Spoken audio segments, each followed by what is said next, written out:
जालौर से खबर है, जहां एक छोटे से गांव के समाजसेवी स्वरूप सिंह चौहान ने अपने प्रयास से बच्चे के लिए जीरो नेगेटिव रक्त की रक्त की व्यवस्था करवाई है।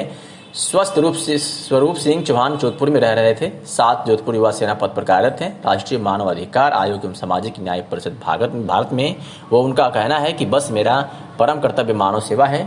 स्वरूप सिंह चौहान सिवाला ने अपने प्रयास से पिपाड़ थानाधिकारी से बात की और उन्हें ब्लड के लिए बोला। थानाधिकारी प्रेम दान रत्नू अपने खर्चे पर जोधपुर एम्स पहुंचकर थानाधिकारी के रक्तदान कर मासूम को जीवन दान दिया है। 9 वर्षीय पाली क्षेत्र का मासूम ब्लड कैंसर से पीड़ित है। अक्सर समाज में आमजन को दिन रात सुरक्षा मुहैया कराने वाले पुलिस जवानों को आमजन द्वारा फिल्मों में दिखाई पटकथा के अनुसार कठोर, क्रूर और गलत छवि के रूप में ही देखा जाता रहा है। लेकिन पुलिस जवानों एवं अधिकारियों के जीवन रूपी इस पर्दे के पीछे भी कई अन्य सकारात्मक एवं अनुकरणीय पहलू भी होते हैं।